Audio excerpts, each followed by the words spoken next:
You know, I'm starting to really dislike SmackDown again. Not excited about it, man. I'm not excited about what's going on Friday night. Roman's off on some remote island somewhere, having a cold beverage from a beautiful-looking pineapple, while his family is on Friday night, and I don't know what the fuck is going on.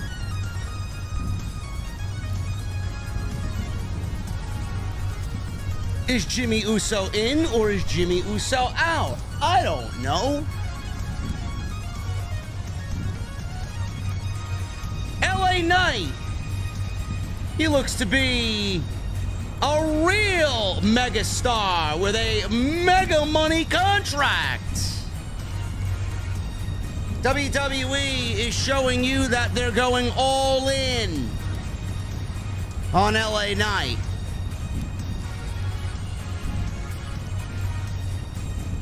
And we're getting Io Sky defending the Women's Championship against Asuka. Is it taking place on the pay-per-view? No. They'll probably have that spot reserved for the Android.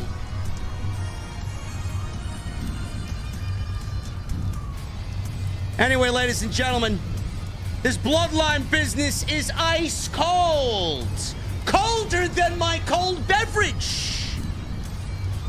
Hopefully that's not the same for you guys, man. I want yours ice cold. We're going to the beer garden because it wants to hit a record number of degrees in New York City.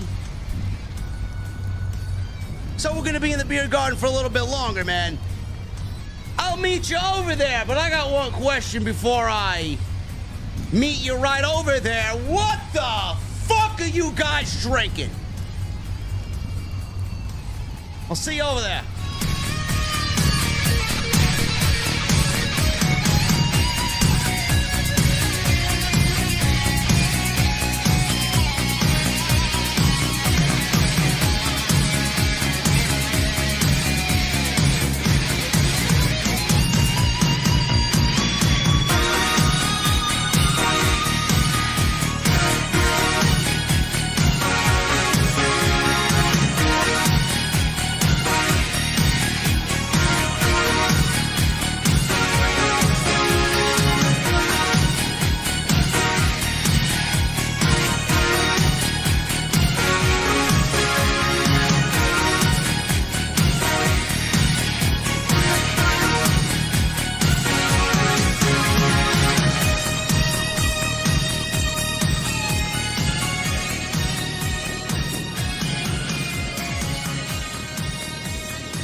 AEW successful?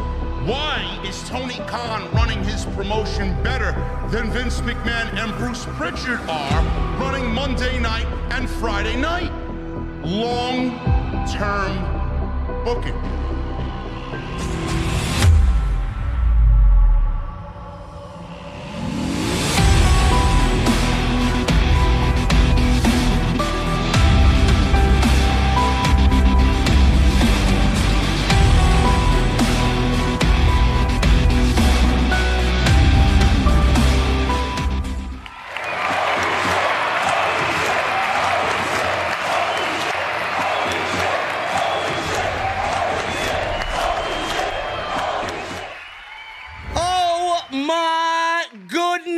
We need another round of that, man. Come on!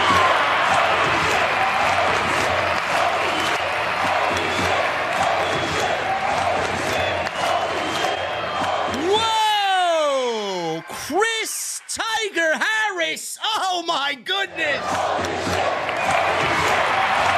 my goodness, man.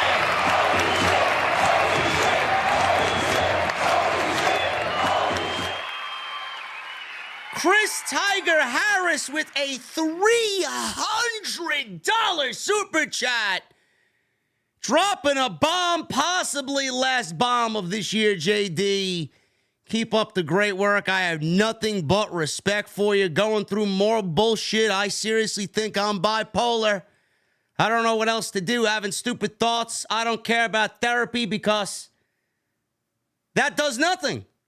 OTS fans, stay strong. Mental health is no joke. Love you all. Chris, thank you so much, brother. Listen, man, if we can do anything over here on this side of things to help you out, man, we are all here for you.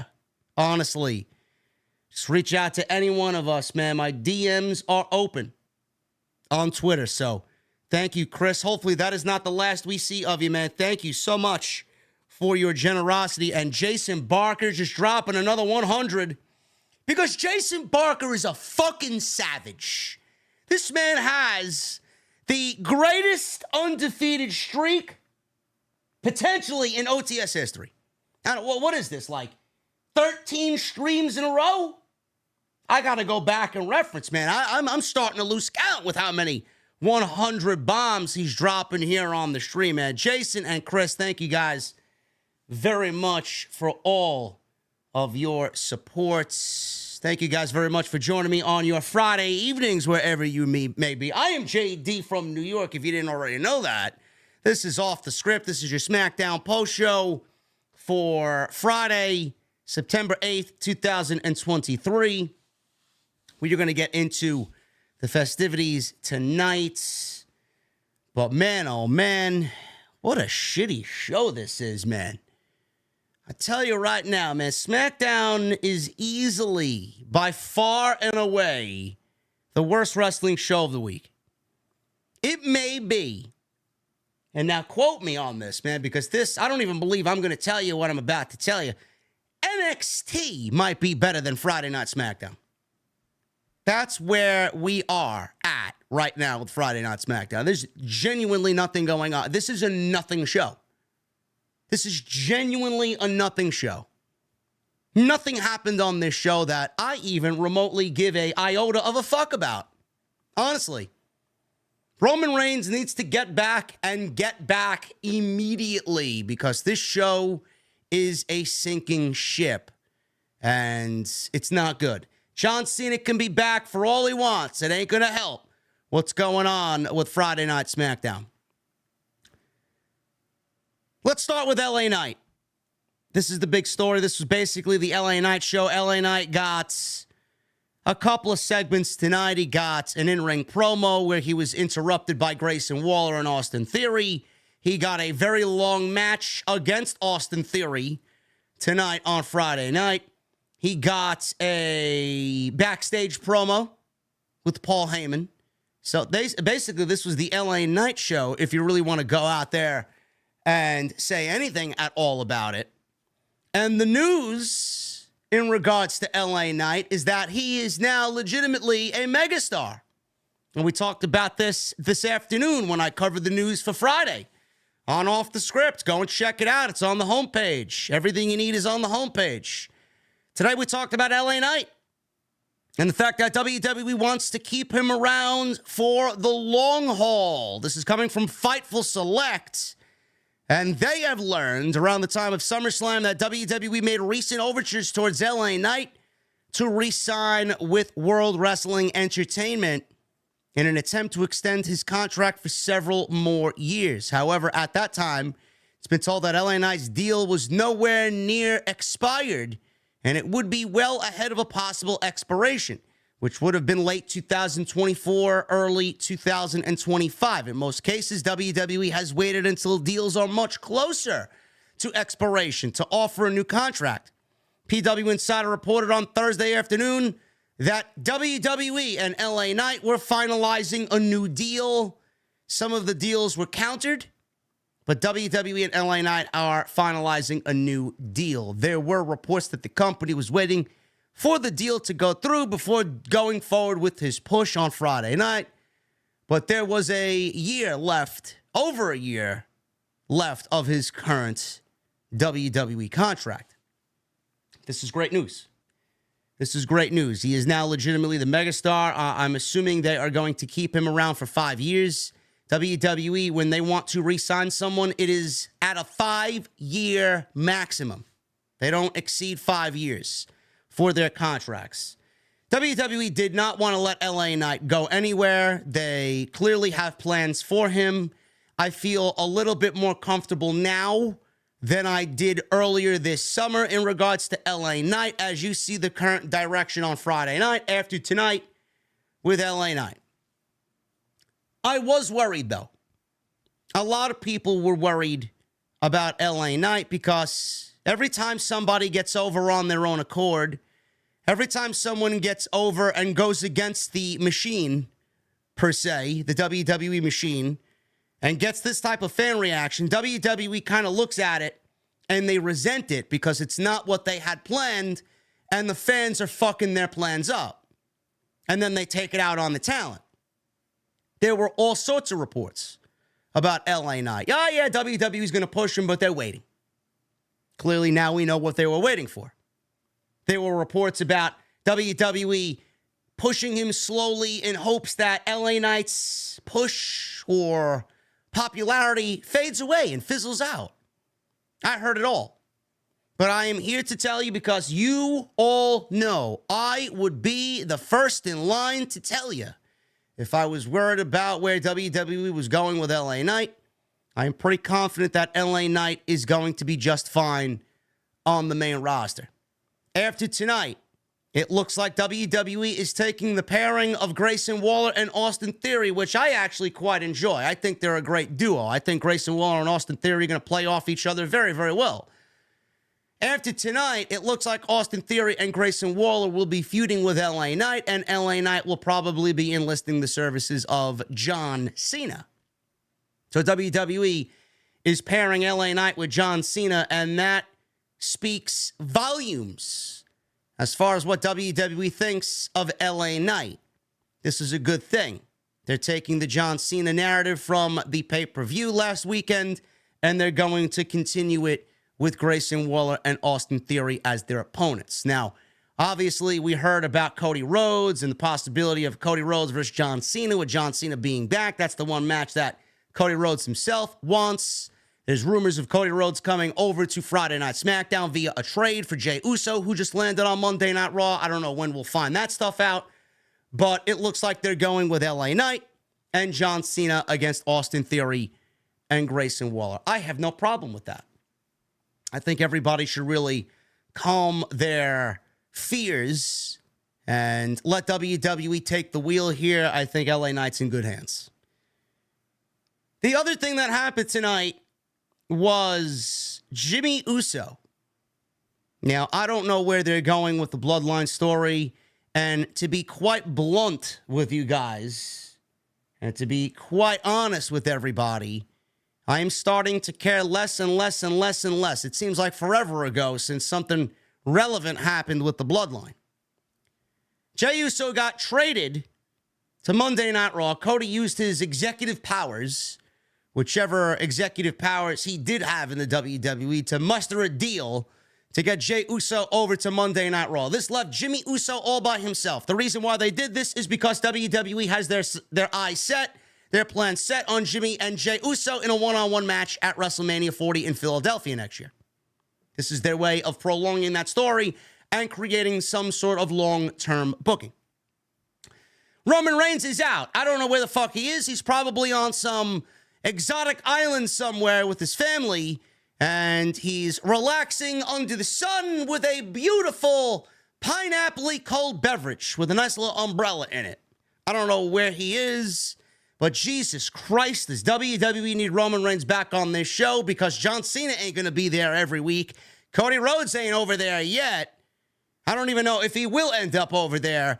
They have no star power on this show. LA Knight is great, but LA Knight is not going to be enough. AJ Styles is not enough. He's not. I don't know what WWE's planning to do, but something needs to be done, and fast. Seriously. I don't know where they're going with this. I don't even care to predict where they're going with this because I don't think WWE realizes what's going on. I don't even think they know where they want to go.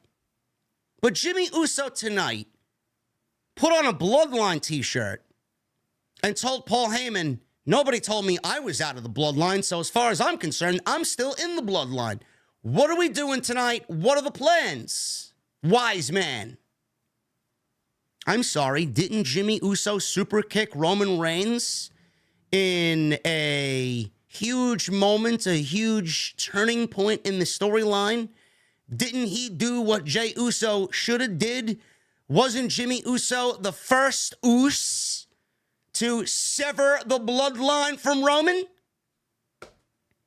Or did I watch a mirage? Or did I fabricate that in my imagination? I don't know. Jimmy Uso basically started all of this and did what Jey Uso should have did. Jey Uso was living in some fantasy realm where he didn't really want to do it. He understood he had to do it, but he didn't want to do it because he didn't really see the writing on the wall. Jimmy Uso saw it. Sami Zayn saw it. Jey Uso didn't do nothing. So Jimmy took it upon himself to do that. Jey Uso then gets involved with Roman Reigns and gets a championship match out of it at SummerSlam, where he wrestles the Tribal Chief for the WWE Universal Heavyweight Championship. He has his championship hopes destroyed by his brother in that main event as he eats a super kick from Jimmy Uso, and everyone asks, why? Why, Jimmy, why? The following Friday after SummerSlam, we get to SmackDown, and Jimmy explains to us that the reason why he did what he did is because he loves his brother and he didn't want Jey to win the championship because he was afraid Jey was going to turn into Roman and nobody should want to be this version of Roman Reigns. Jey Uso didn't really give a shit. He ended up super kicking his brother at the end of the show, quit SmackDown, quit WWE, and quit the Bloodline. Jimmy Uso then last week shows up on Friday Night SmackDown in the open of the show to confront John Cena and told John Cena that he's just like Roman Reigns, but John Cena does it with a smile. Yet after all that I just explained to you, we have Jimmy Uso on this show wearing a Bloodline shirt, not kicked out of the Bloodline, and asking Paul Heyman what the plan is for tonight. Now, I know you guys probably have your predicted direction of where this is going.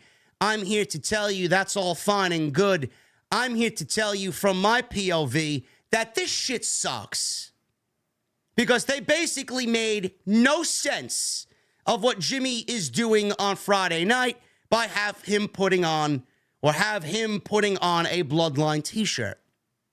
It's almost as if the last month of television didn't even fucking exist. Where are they going? Why is there so much illogical garbage going on with the Bloodline story where once upon a time this story was the absolute pinnacle of WWE storytelling, professional wrestling storytelling in general?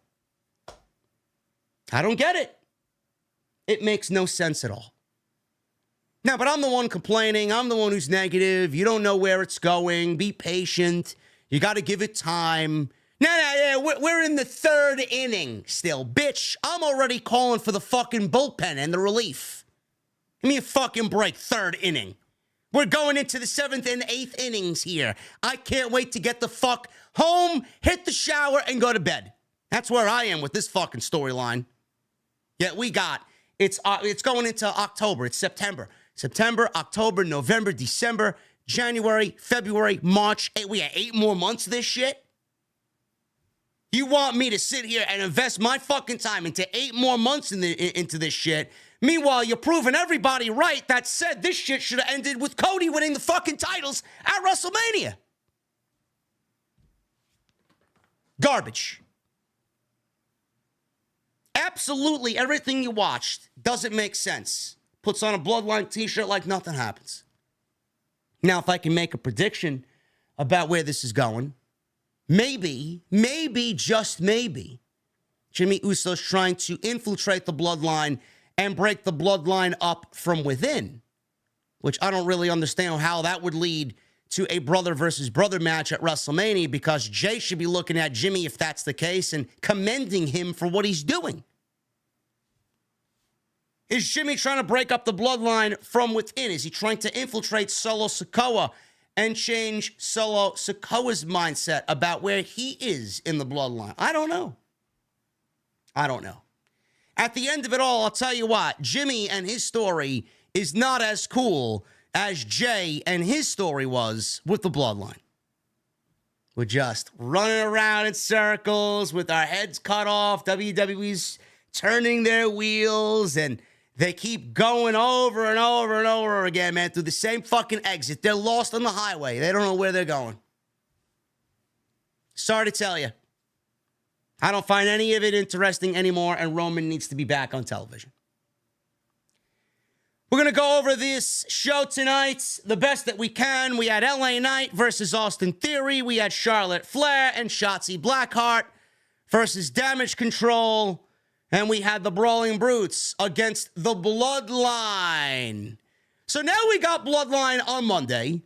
We got Bloodline on Tuesday. And we got Bloodline on Friday. Oh, great, man. Wow. Any more nights of the week we can fit the Bloodline into, man? How about Friday, Saturday, Sunday? How about every fucking day of the week on WWE television? We're just making up shit for them to be a part of. Oh, they're the tag team champions. That doesn't mean they got to appear on every fucking show. But this is the state of WWE, where the Bloodline is ice cold, and WWE is now riding the coattails of the Bloodline, or not the Bloodline, the Judgment Day, and they are willing to overexpose them because the Bloodline is ice cold. It's a great deal. We're going to go over what we need to go over here tonight, ladies and gentlemen. I thank you so very much for joining me here on Off the Script for this SmackDown post-show. Tonight, we are sponsored by DraftKings. The NFL season started on Thursday. The official start of the season starts on Sunday with the rest of the season. Make sure you guys download the DraftKings app. Use my promo code JD from NY. You're going to get $5. You're going to get $5 on the table. Bet $5 and you're going to receive $200 in bonus bets instantly. So a word from my sponsor for tonight's show, DraftKings, and we'll be right back with the SmackDown post show right here on Off the Script. NFL season is officially here, and I don't know about you guys, but my Sundays are starting to look like this. Me with my favorite team's jersey on, my favorite snacks, and me parked in front of my TV all Sunday long. I've partnered with DraftKings Sportsbook, an official partner of the National Football League, and we are bringing all new customers an exciting way to join in on all the action right now. New customers are going to download the DraftKings app and use my promo code JD from NY. You guys are going to bet $5 and boom, you guys are going to get $200 back in bonus bets, and that's going to hit your account instantly. So don't wait any longer. Get some skin in the game and download the DraftKings Sportsbook app right now. That's right, guys. New customers who bet just $5 on any wager will receive $200 back in bonus bets instantly. Stay in on all the action and use your $200 in bonus bets on DraftKings same game parlays. Combine multiple bets together from the same game for a shot at an even bigger payout.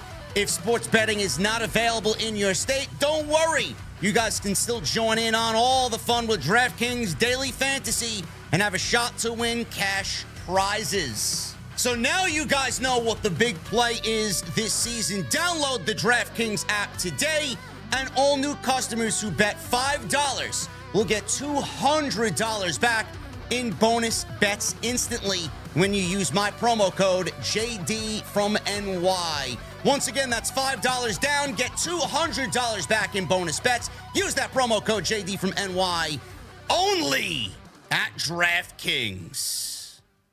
Ladies and gentlemen, I want to thank you for supporting me and my sponsor tonight, DraftKings. Go hit them up, man. Sunday's the big day. I know you guys are excited about the return of the NFL. Use that code JD from NY. Take advantage.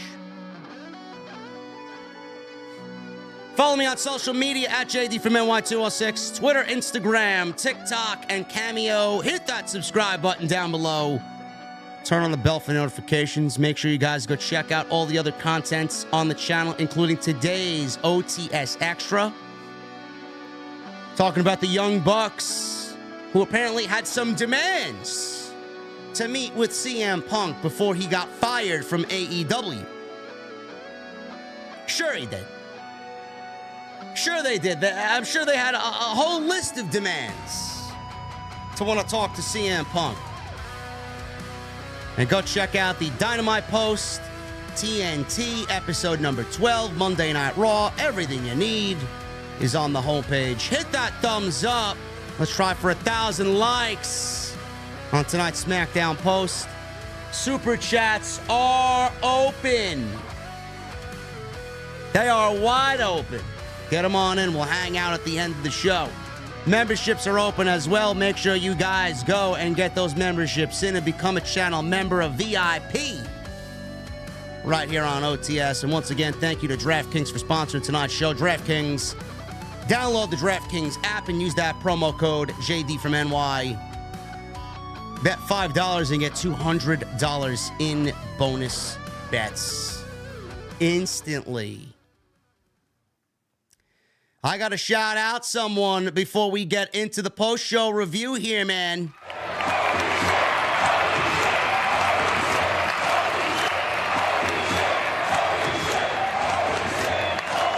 Thomas Franco with a $100 super chat.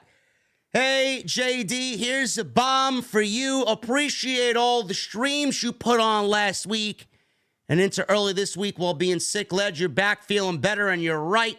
SmackDown needs Roman back ASAP. Thomas Franco, thank you so much. Brother Jason Barker and Chris Harris as well with major bombs tonight. Appreciate you guys very much. Continue to show that energy, man. Get those super chats in. We'll hang out at the end of the show. And yeah, I am feeling a little bit better, but the thing is now, I'm not 100% yet. My voice is all right. My voice is about, I would say, 90%. Still got a little mucus, but man, I got a clogged right ear. I basically I feel deaf in this right ear, man. I don't know what happened. I don't know where this congestion in my right ear came from. Never experienced anything like this before. I don't know how to get rid of it. I was chewing gum earlier. I was trying to yawn. I was trying to stretch my jaw out so that my ear would pop. I don't know what the fuck's going on, man. Anybody have any tips for me? Please let me know. Anyway, let's get into Friday Night SmackDown, man. We start the show off in the worst way possible. Charlotte Flair, the android, is here on Friday night. She is ultra boring. What a terrible way to start the show, man. What a terrible way to start the show. I heard Charlotte Flair's music. I proceeded to get up from my couch, walk into the kitchen, and start putting dishes away that were in the dishwasher. That's the extent of excitement that I have for Charlotte Flair. Charlotte and Shotzi. Great. Against Io Sky and Bayley. I don't know where they're going with any of this women's shit. There is absolutely no story. I mean, if anybody could tell me what the story is, I'd love for someone to fill me in, because what I see is absolute garbage. I see a whole division with no fucking story. Bianca's out. She's on hiatus or sabbatical or whatever the case may be. Io's holding the championship, and she's done nothing with the championship, as predicted, because WWE doesn't really give a shit about the women's division. Bayley and Charlotte started the match. They started shoving each other. Charlotte came back, attacked Io, attacked Bayley, got some knife-edged chops. Shotzi ran in for some backup things broke down. Shotzi and Charlotte were on the outside. Io landed a springboard moonsault off the second rope. And we got a commercial break. I can't stand Charlotte as a babyface, man. I really can't stand Charlotte. I mean, is there anything that this woman does that's likable? I mean, I can't listen to the crowd cheering for Charlotte Flair and, you know, doing the woo. I can't do it. It is sickening to my insides. It really is. It's awful. I mean, the woman is just so unlikable. There's nothing about her that anybody should like at all. But the geek online will say, oh, well, she's a great pro wrestler, JD. Sure thing. And the sky's fucking blue. Thank you for telling me something that I already know, you half-witted fucking geek. Come back from commercial break. Sky's in control on Shotzi. Bayley tagged in. Stereo super kicks to Shotzi's head. Maybe they'd knock a better-looking haircut into her. I don't know. Bayley worked the chin lock. Shotzi, she worked out of it. Bayley kicked Shotzi in the leg and prevented her from making the hot tag to Charlotte Flair. Anyway, Shotzi came back, kicked Bayley in the head. Shotzi got the hot tag eventually to Charlotte. She landed a crossbody on both Bayley and Io. She hits a series of chops. Woo!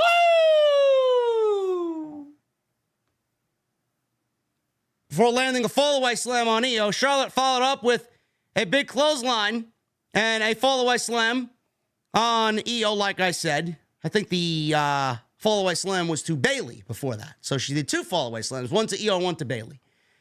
Charlotte went for the figure eight.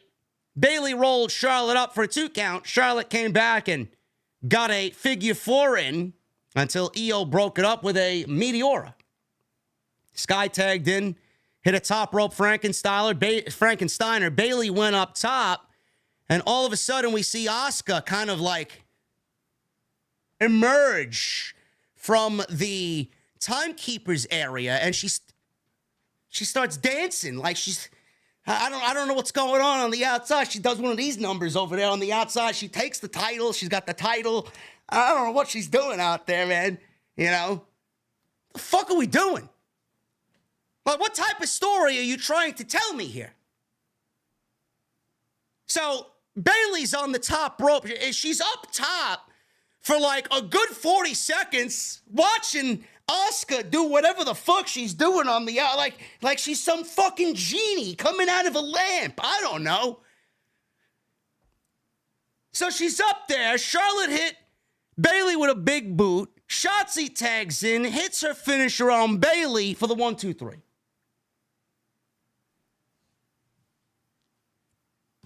I don't know what you want me to tell you, man. I mean, it's fucking ridiculous.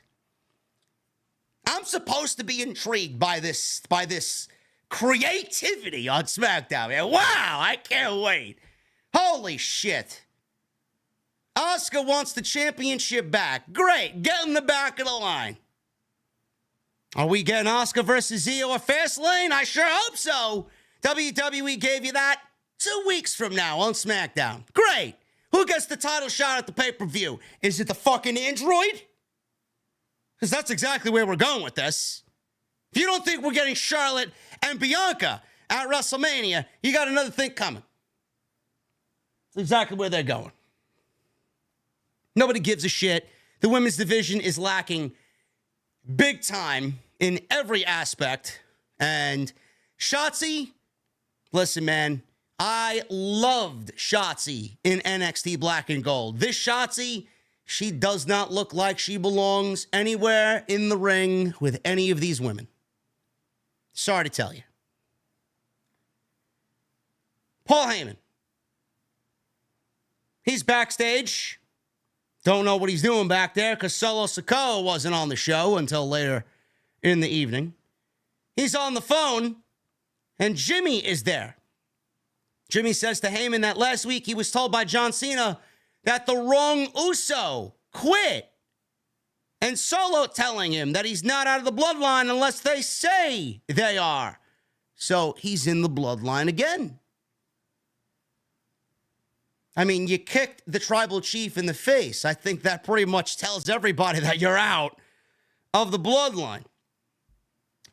He said technically if he's not out, he's back in, but he's not all the way in without the tribal chief saying so. He said he did turn some tempting offers from Reigns. He told him to concentrate on Styles tonight. Says he'd do what he could to bring the family back together. Jimmy walked away. Heyman then spotted AJ Styles, and I don't know what he was doing, man. It looks like he was signing some autographs or doing something, leaning over a table, and he asked him if he doesn't have enough problems in life to want to avoid getting in his business. Styles turned around, smiled, grabbed Heyman, shoved him into some production crates. Styles says he has zero clout. Jimmy then reemerges and attacks AJ from behind, saving Heyman. Heyman saw Jimmy walk away and then axed his phone to call Roman Reigns. So like I said in the beginning, Jimmy Uso kicks Roman Reigns in the face, basically accelerating the Usos away from the Bloodline. They have a tag team match. Jay pins Roman. Jay gets the title match at SummerSlam against Roman. Jay comes very close to beating Roman for the World Heavyweight Championship. Jimmy ruins that from happening, kicks him in the face, and ruins his chances. We show up on Friday night, and the explanation is he didn't want his brother to become just like the tribal chief by winning the World Heavyweight Championship. Out of fear, he stopped him because he loves him. Jay ends up super kicking Jimmy. He quits WWE. He quits the Bloodline. He quits SmackDown. Goodbye. Goodbye. Jay's now on Raw.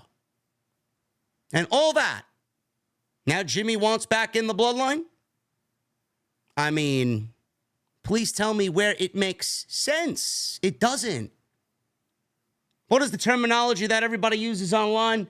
WWE looking like they're jumping the shark with this storyline. This shit does not make any sense whatsoever. Now, like I said before as well, this could be all a ploy. This could be a troll by Jimmy Uso. Is he trying to get in the Bloodline to kill the Bloodline? Is he trying to get in the Bloodline to take Solo out of the Bloodline because he wants to help at least one of his brothers here since Jay does not want anything to do with him? I don't know. I don't know. But right now, it doesn't make any sense. Kayla Braxton was backstage with Damage Control. Bayley said Asuka should mind her own business or they will put her on the shelf like they did Bianca. Io Sky says she will face her and put the championship on the line. Great.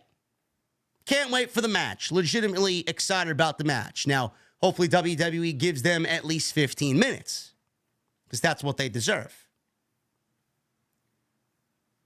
LA Knight.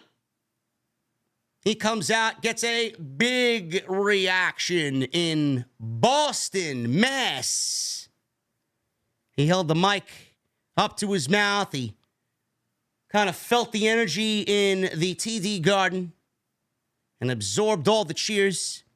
He asked if everyone got to see the Miz's scintillating performance on Raw. You know, that scintillating performance where everybody was like, ah, that's so funny, man. That's hilarious, man. He did the You Can't See Me, man.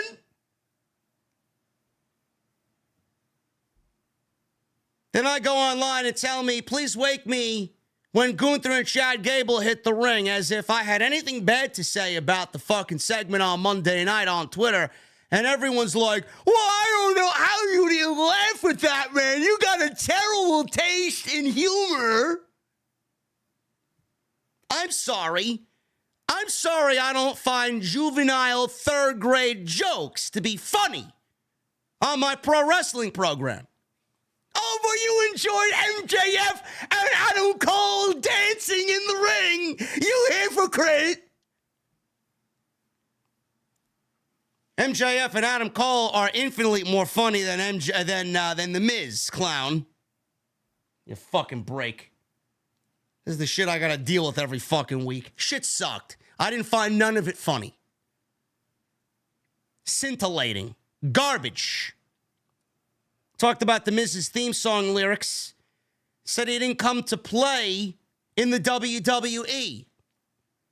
He said 1 week, Miz played dress up, and the next week, he played himself and did make-believe with an invisible John Cena. Now, LA Knight apparently made a reference to Kevin Nash, Big Daddy Cool, Diesel, tonight on SmackDown.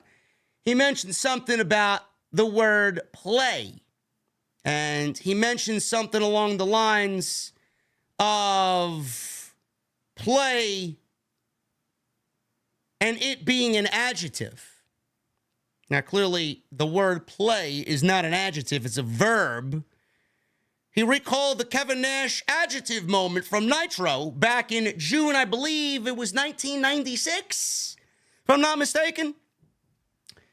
And he corrected it and said it was a verb. Now, LA Knight has not been in the right light, according to Kevin Nash. Kevin Nash feels like LA Knight is basically getting over on other people's gimmicks. So he wanted to throw one right back at Kevin Nash. So good on LA Knight for standing up for himself. Knight talked about The Miz and the skull-crushing finale on an invisible John Cena. I did not find this to be funny whatsoever in any sense. He said he whined that he beat him because of Cena. He says he didn't need Cena's endorsement. He said he respects him, but at the end of the day, Cena counted 3. He told Miz, it's a bitter pill, but swallow it, you certainly will. And then Grayson Waller comes out to interrupt. When Grayson Waller walked out, asked LA Knight if it's a good idea to accept the challenge. He said he and his associate, Austin Theory, were chatting in the back. He called Theory out. Theory comes out. Waller says that they are the only tag team in WWE right now that's undefeated. Knight says, wow, they must be so proud of themselves. He told them to tell their mommy and say to her, hi, for him. Now, that's Christian Cage's shtick, LA Knight. Stick to yours. Theory then said, let me talk to you. He said Cena helped Knight beat The Miz. He says, but I beat John Cena. Theory said, well, I already beat LA Knight too. He says he should soak up his 15 minutes of fame because when he's done with him, Miz won't waste his time. Knight says they're cute together. He says Waller is a mush-mouthed moron. He called Theory a cross-eyed half-wit. He says if you two crotch goblins want to come up and get served, we can make that happen right now. So, ding, ding, ding, we got a match between LA Knight and Austin Theory. Grayson Waller joined the commentary team. Theory got early offense against LA Knight. LA Knight started to make a comeback. He took Austin Theory to the outside and started ramming his head into the announce desk right in front of Grayson Waller. Every single bounce of his head off the commentary table, the crowd did, yeah, yeah, yeah. Back in the ring, LA Knight charged at Theory in the corner. Theory backdropped him over the top rope. Neck breaker off the ring apron on the outside. We go to commercial break. So we come back from break. They're in the ring. They're going back and forth. Waller gets up on the ring apron to try and help his buddy win a match. Pulled off the turnbuckle pad off the top turnbuckle. Knight and Theory were down at ringside. Referee did not see any of this.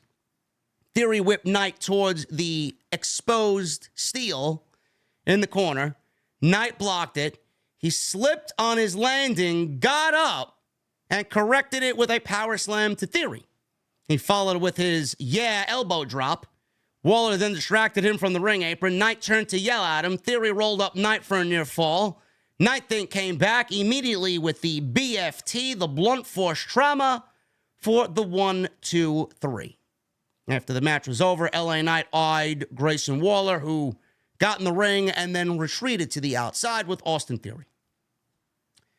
So it looks like we're getting LA Knight against Austin Theory and Grayson Waller. He's certainly going to need some backup. That backup is not going to be The Miz. That backup is not going to be Cody. That backup is going to be in the form of John Cena.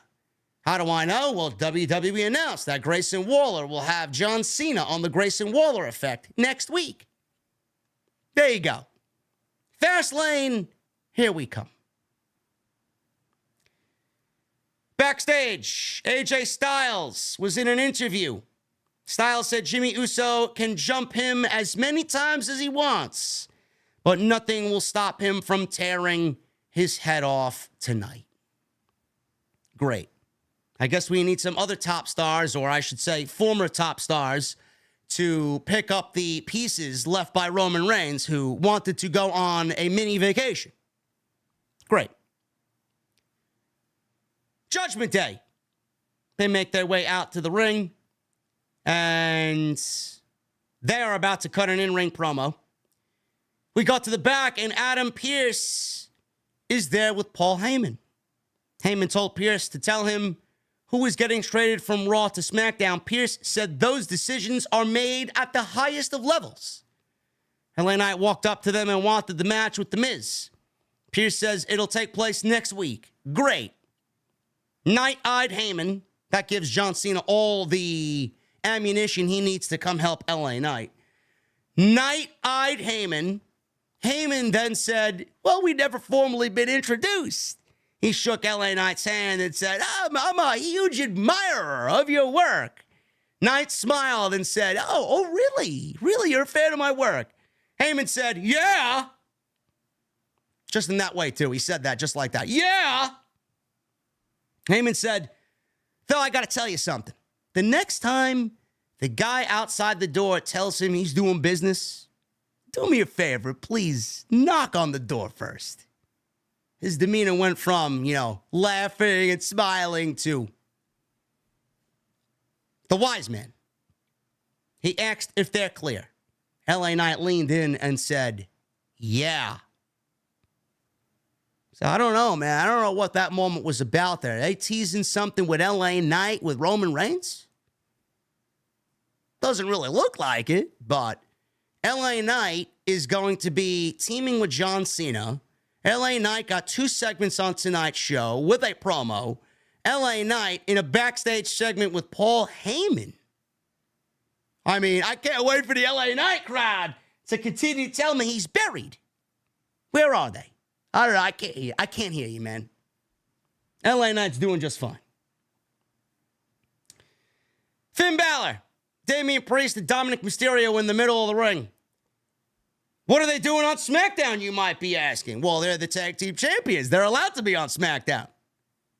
Just like they're allowed to be on NXT because Dominic Mysterio is the North American champion. And they're on Monday Night Raw because that's their actual brand. 3 shows.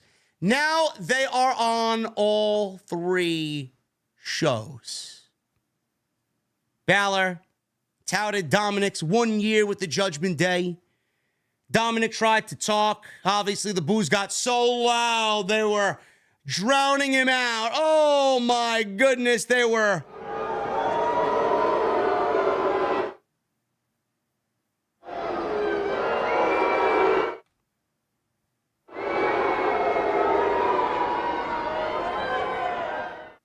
I'm sure those were organic heel heat. I'm sure that was all natural heel heat from the crowd, man. Sure thing. So, typical Dom, where he can't really speak, and I don't understand a fucking word he's saying because WWE wants to pipe in the most unorganic fucking heel heat possible. Dominic said Rhea Ripley was halfway across the globe. Priest says that they're proud of Ripley. He says they're proud they did something not even the Bloodline could do.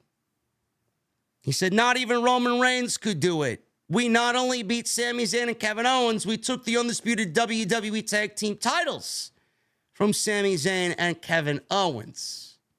So they mentioned the Bloodline here. What is Judgment Day getting involved in the Bloodline business for? Dominic tried to talk again. Booze drowned them out. He says they are the most dominant group in all of WWE. And out comes the Brawling Brutes. Ridge Holland and Butch. Let me at him! Let me at him, Scoob! Brady? I don't know. They're still calling him Butch. I mean, can we just change his fucking name back to Pete Dunne, please? You know how ridiculous it is when this guy's on NXT wrestling under the name of Butch? So fucking stupid. Change his fucking name back. The fuck are you waiting for? Holland made his way out to the ring and says, they shouldn't be worried about him, but rather it's Butch. Of course, he wants to fight. Balor laughed and pointed his finger at him. Butch snapped his fingers. Balor rolled out of the ring, grabbed his hand in pain, and we join a match in progress after a commercial break.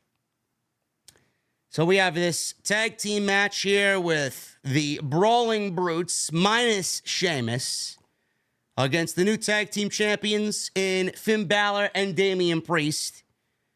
I'm surprised that we got a lot of offense here from the Brawling Brutes, being that the Judgment Day just won the tag team championships.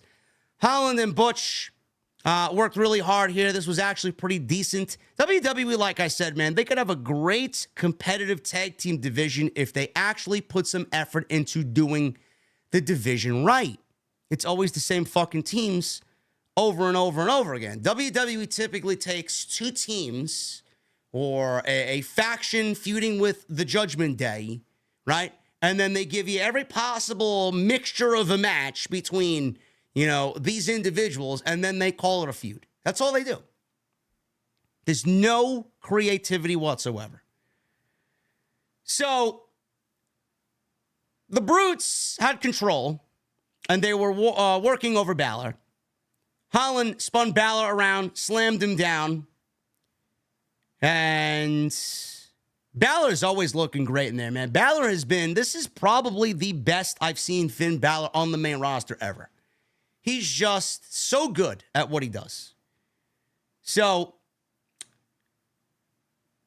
he tagged in Priest, and he took control with a shoulder block on Holland. Holland fired up, had both Balor and Priest on separate shoulders, slammed them both down at the same time. Priest came right back with a clothesline. Balor tagged back in. They showed pretty dead Lee. They showed them in the back. Apparently, they're making their way back to television. God help our souls. They were watching this match on the back. Balor worked a headlock on Holland. Holland came back, got a hot tag to Bush. See? Just call him Pete Dunne. I'm over here calling him Butch, whatever. Just call him Pete fucking Dunne, please. Got a hot tag to Butch.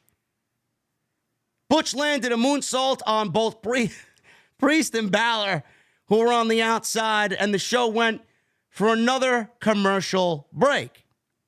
We're back from break. Butch hit a superplex on Balor inside the ring. Balor countered some Butch offense into a big-time elbow drop. Priest and Holland tagged in. They started trading big shots to each other.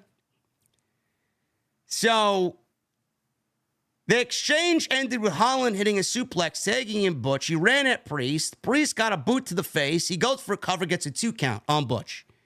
Priest tagged Holland back in and landed a bulldog / headlock combination. Balor tagged in, ran in at Butch. Butch countered. Dominic got to the ring apron. And Butch went for the 10 beats on, I believe it was Balor. But Balor, or Priest rather, but, who was it? Dominic? He tried to do the 10 beats on Dominic. I don't even remember who the fuck it was. But Balor interrupted anyway, got a sling blade. Balor went up top for the coup de grace. Butch moved. Balor hit an enziguri, tags in Damian Priest. Butch kicked Priest, tagged back into Ridge Holland. He lifted Priest Up in the air, Butch went to the top. Balor pushed Butch off the top. Priest then landed a South of Heaven on Holland and Butch. Balor went to the top, did the coup de grace on Rich Holland, and that was enough for the 1, 2, 3. Now, the only part that people legitimately care about was what happened at the end of the match, because this kind of raised my eyebrows. At the end of the match, Lashley and the Prophets, whatever you're calling them, man, the new Hurt Business, don't know what you call them. They all walked out, and they were not acting like geeks, the Prophets. They were very serious. So it looks like we're getting the serious Street Profits very quickly here. They got in the ring. They stared down at the Judgment Day. Lashley and Priest went nose to nose. Ford and Balor paired off, as did Dawkins and Dom. Lashley said the Bloodline is crumbling, so they are now taking over SmackDown, not the Judgment Day. So there you go. We got Bobby Lashley and the Street Profits teasing going after the Tag Team Championships and the Judgment Day. Got me excited, man. What are we doing? Is this War Games? Is this War Games? Does WWE call up Carmelo Hayes before War Games? Do we get Carmelo, the Prophets, and Bobby Lashley versus Judgment Day? Damian Priest, Finn Balor, Dominic Mysterio, and J.D. McDonough. I don't know. Here I am thinking that it may be Sami Zayn and Kevin Owens with a couple of buddies against Judgment Day and War Games, but this could fit just as good. If they're already teasing this, it's got people intrigued. I think this new group with Bobby Lashley and the Street Profits, being that they haven't really done much of anything yet, they look good together. They don't even have a proper name for the group yet. It's got people intrigued. That's how much the fans did not want the original Hurt Business to break up. So we got this new version. We'll see how long this lasts. Backstage, Carl Anderson, Luke Gallows, and Mia Yim, because I think Michin sounds lame. They were talking in the back. Styles walked up to them and asked if they knew what happened earlier when Jimmy jumped him from behind. Anderson said, "Nah, I apologize. We didn't know what was going on." Styles slapped the phone out of Carl Anderson's hands. Anderson said that they told Styles not to get involved in the Bloodline business. And Styles yelled that they've always had each other's backs. He says, if this show is mine, and this is the house that AJ Styles built, this is how it's going to be. I don't need you anywhere near the ring for my match with Jimmy tonight. We got clips of WWE in India today for the first time in 6 years, and we got the Superstar Spectacle happening this afternoon. John Cena was there, Kevin Owens was there, Sami Zayn was there, the Great Khali was there. You know what Great Khali said? He's got one more match left in him, man. Great. Gunther defended the IC title at the India show, the Superstar Spectacle. You know, he defended the title against Shanky. Wow, man. Shanky out for a whole year and a half, and it comes back because WWE ventures off into the remote parts of India and has Gunther defend the IC title, man. Great. Now he could go disappear for another 2 fucking years. Can you imagine the Great Khali having one more fucking match?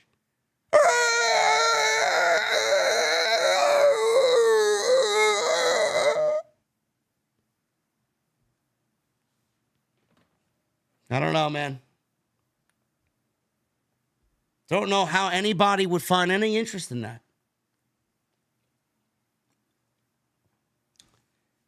Moving on.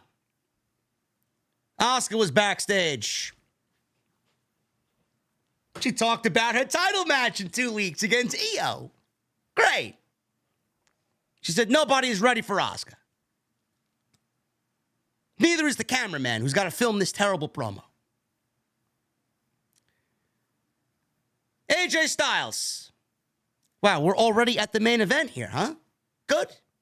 quicker I get out of here, the quicker I go back on Destiny and grind some seasonal activities.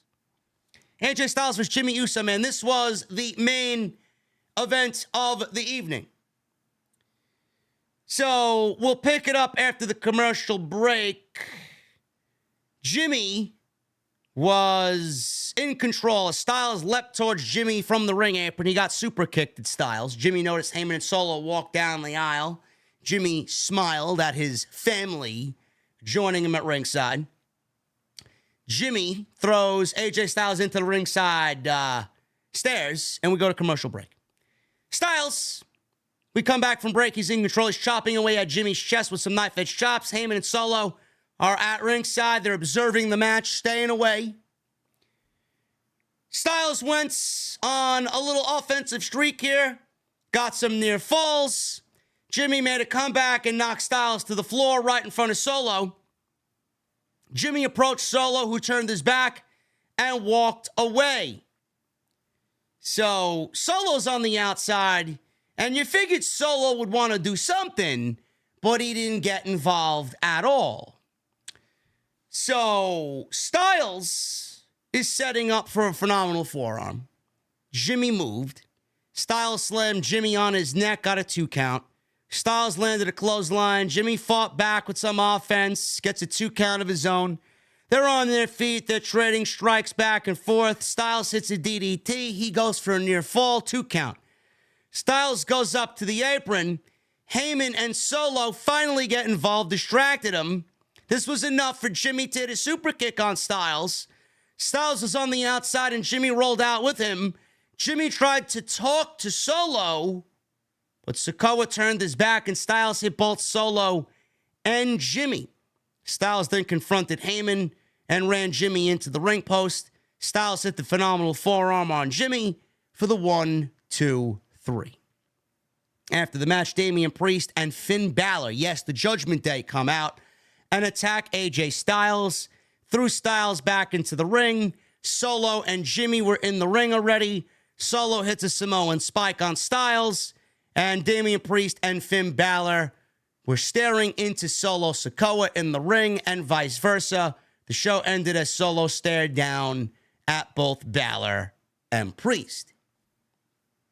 I mean, I'll leave it up to you guys on what they're doing here. I can't, for the life of me, figure out how the Judgment Day getting involved makes any sense here whatsoever. I feel like it's just so random. Everything is at a random. What does the Judgment Day have to do with the Bloodline? I mean, I get that the Judgment Day were kind of mingling with the Bloodline early on, and they did some favors for Paul Heyman. I mean, was this a favor that they owed Paul Heyman? It doesn't really make any sense to me. Do we got War Games coming here? I mean, is AJ Styles going to get involved in some sort of Bloodline and Judgment Day War Games match? I mean, War Games could be anything. War Games can be the Judgment Day against Sammy, KO, and a couple of buddies on Monday Night Raw. War Games can be the Judgment Day versus the New Hurt Business. War Games can be the Judgment Day versus the Bloodline. Well, the Bloodline's only 3. That would make 3 for the Bloodline. Roman, Solo, and Jimmy. Who's going to be the 4th? I don't know. I don't know where we're going with this, man. It doesn't make any sense to me. That's the way SmackDown ended, and I don't really give a shit about anything going on with Jimmy Uso, man. I feel like they have honestly dropped the ball with the Bloodline story. It is ice cold, and I'm not talking about my adult beverage. SmackDown continues to be lame, unexciting, and uncreative television. I mean, the in-ring is not bad. It's not. But the lack of direction and the lack of star power on Friday night is very concerning when Roman Reigns is not there. And we all love LA Knight. LA Knight's is not going to be able to do this all on his own. John Cena was not there tonight because he was in India. I don't know where we're going, man. I don't know where we're going with any of this. Ladies and gentlemen, we are about to get into the Super Chats. I appreciate you joining me on this Friday night. Tonight, we are sponsored by my great friends over at DraftKings. Before we get into the Super Chats, a word from our sponsor tonight, DraftKings. Download the DraftKings app just in time for the start of the NFL season on Sunday. Use my promo code JD from NY. Bet $5 and receive $200 in bonus bets instantly. I left a link for you guys at the top of the live stream chat. Sponsored tonight by my great partners over at DraftKings. NFL season is officially here, and I don't know about you guys, but my Sundays are starting to look like this. Me with my favorite team's jersey on, my favorite snacks, and me parked in front of my TV all Sunday long. I've partnered with DraftKings Sportsbook, an official partner of the National Football League, and we are bringing all new customers an exciting way to join in on all the action right now. New customers are going to download the DraftKings app and use my promo code JD from NY. You guys are going to bet $5 and boom, you guys are going to get $200 back in bonus bets, and that's going to hit your account instantly. So don't wait any longer. Get some skin in the game and download the DraftKings Sportsbook app right now. That's right, guys. New customers who bet just $5 on any wager will receive $200 back in bonus bets instantly. Stay in on all the action and use your $200 in bonus bets on DraftKings same-game parlays. Combine multiple bets together from the same game for a shot at an even bigger payout. If sports betting is not available in your state, don't worry. You guys can still join in on all the fun with DraftKings Daily Fantasy and have a shot to win cash prizes. So now you guys know what the big play is this season. Download the DraftKings app today, and all new customers who bet $5 will get $200 back in bonus bets instantly when you use my promo code JD from NY. Once again, that's $5 down, get $200 back in bonus bets. Use that promo code JD from NY only at DraftKings.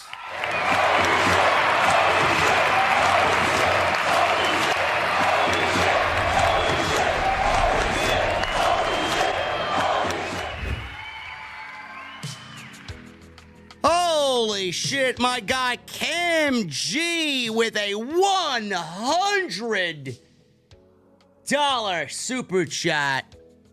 Thank you, Cam G. He says, my guy JD, how's it going?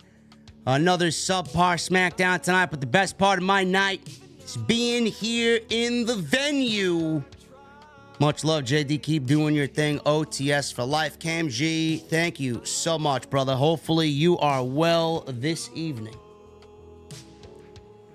Yes, I have OTS baseball hats.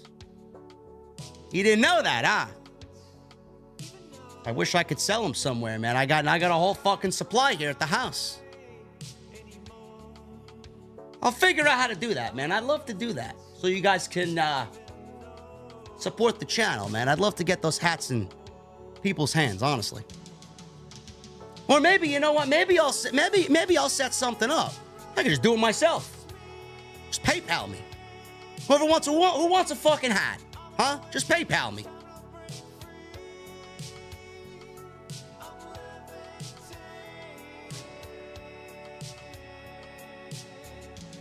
Follow me on social media, man, at JD from NY206, Twitter, Instagram, TikTok, Cameo. Hit that subscribe button down below. Turn on the bell for notifications. Make sure you go check out all the other content on the channel. There is plenty of it, man. We got you covered with the code, with the CM Punk stuff.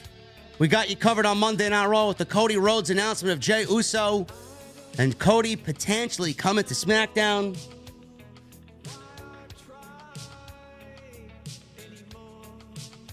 So make sure you guys go check that stuff out. Hit that thumbs up. Let's try for... We're not getting 1,000 because everybody's fucking lazy. Let's try for 750 likes, man. We got 557. Can we get to 750 likes on the SmackDown post?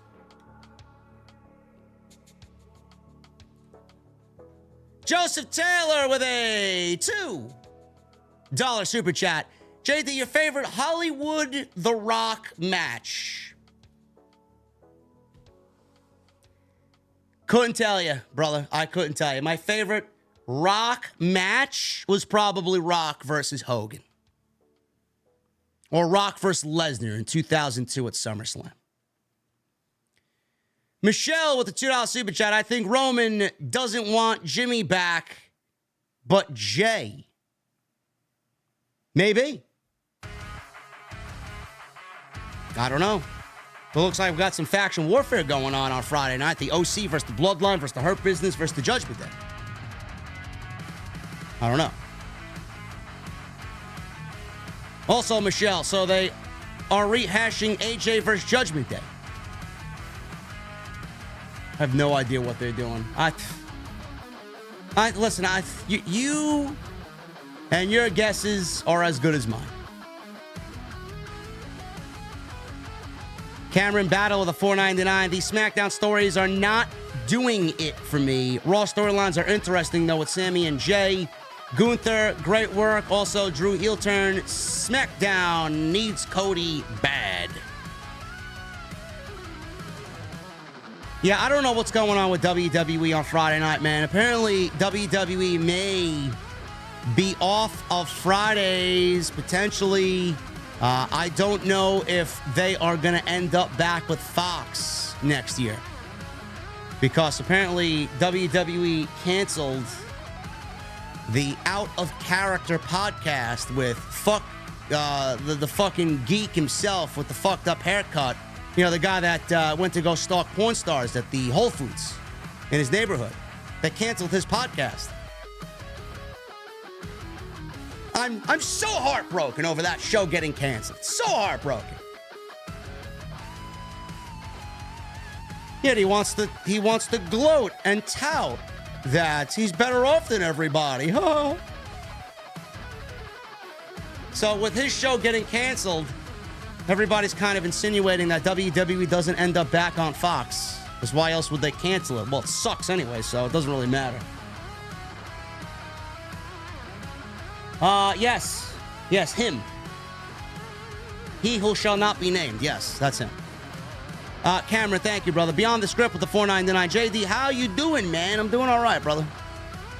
Hope you're feeling better. I feel okay, man. A little tired, a little fatigued. I hate the fucking heat. And I got this fucking clogged eardrum. I don't know. Could we possibly get a little pilot to close the show? It's been a while to turn it on, Max. Maybe, man. Maybe. I got a couple other songs I kind of like playing towards the end of the show, man. Jason Barker with 13 months. SmackDown was a 7 out of 10 today. Balls started to roll on SmackDown, but I don't know where those balls are rolling. OTS for life. Hi, Jesse. Dude was pissed. Jesse's pissed? What's Jesse pissed about?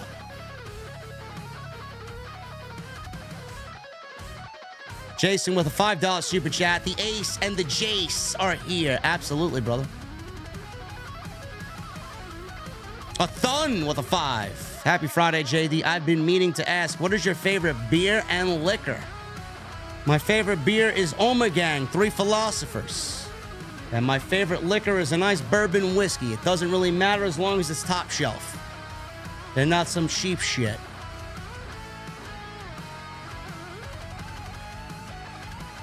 Justin with a $1.99. Hey, just curious, who sang Stranger in My Skin? I have no fucking clue what that is, Justin.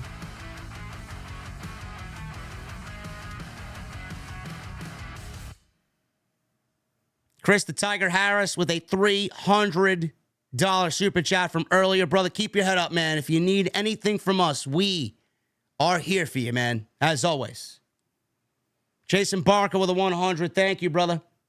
As always, the man's got an undefeated streak that I don't think anybody at this point is going to rival.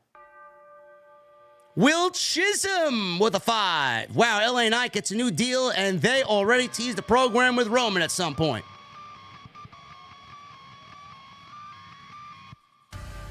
I don't know if they've teased the program with Roman, but I mean, I don't know what good that would do LA Knight when Roman is not losing the championship before WrestleMania.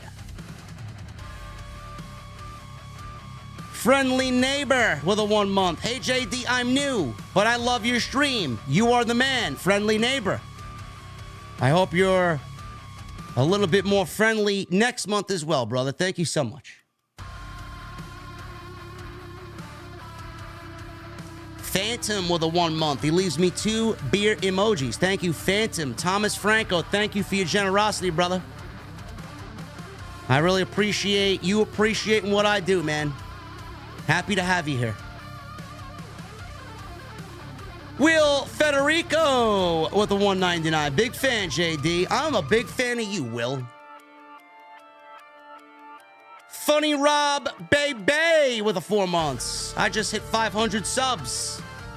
At Funny Rob Baby on YouTube. Congratulations, Rob.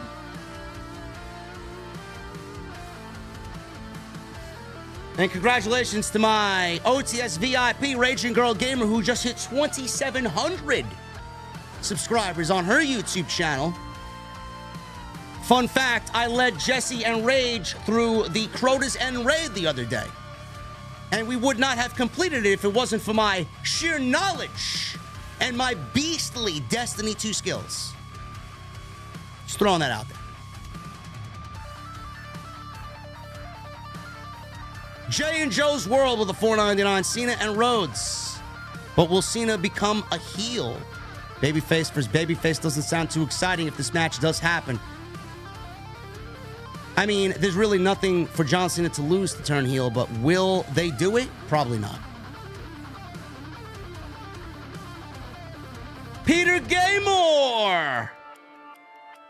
What's up, JD? SmackDown is completely awful and the Bloodline story is dead in the water right now. What a 180 compared to before the draft.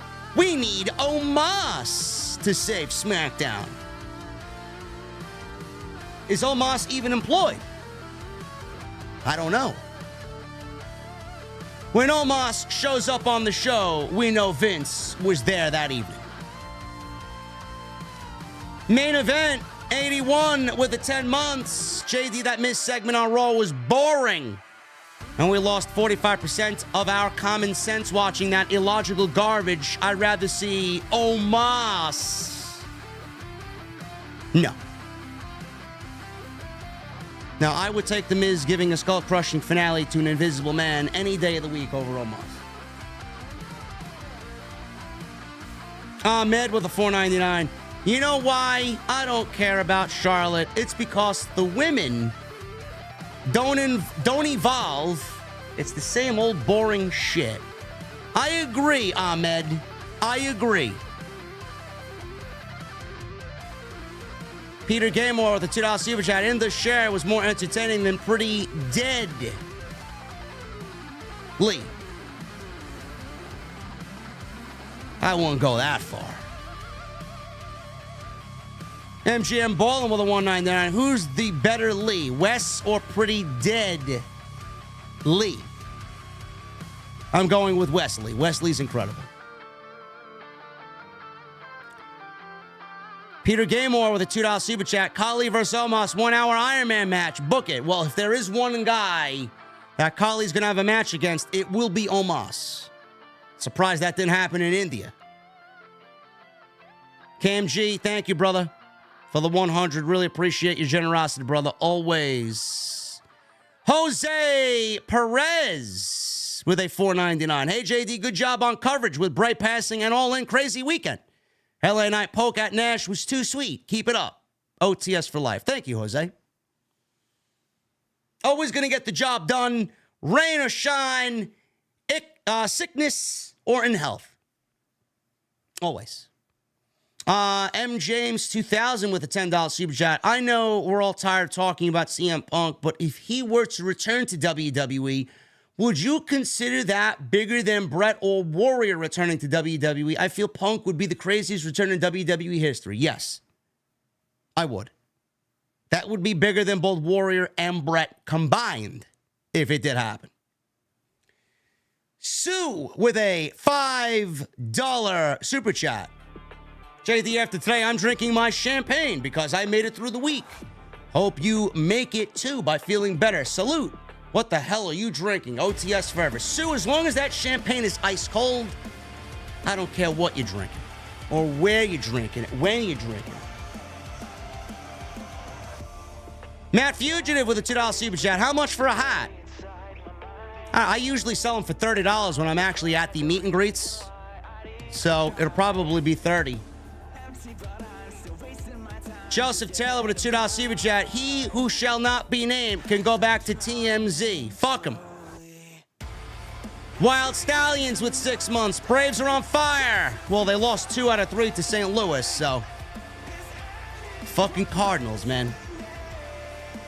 And Jedi Joker with a $2 super chat. JD, how much for a hat? I will take one. Probably around $30, brother. I'll figure that out. I'd love to get those hats sold, for sure. Anyway, guys, that is all I got for you, man. I would really appreciate it if you guys are into the NFL, if you're going to be watching football on Sunday, man, download the DraftKings app. Code JD from NY. Bet $5 to get $200 in bonus bets instantly. You guys know what to do there, man. Support. The more you support, the more they want to be a part of the OTS family. Make sure you guys follow me on social media at JD from NY206, Twitter, Instagram, TikTok, Cameo.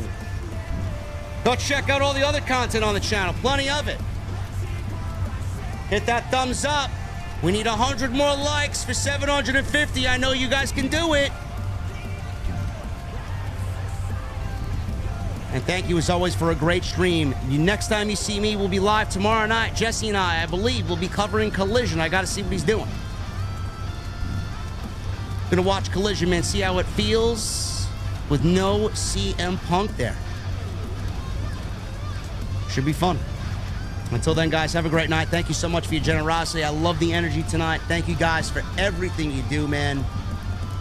Got the best fan base in the world, man. I appreciate you guys, and thank you for being here with me on Friday night for SmackDown right here on OTS. I will see you guys tomorrow. One thing's screaming for nothing, just to feel something. Is anyone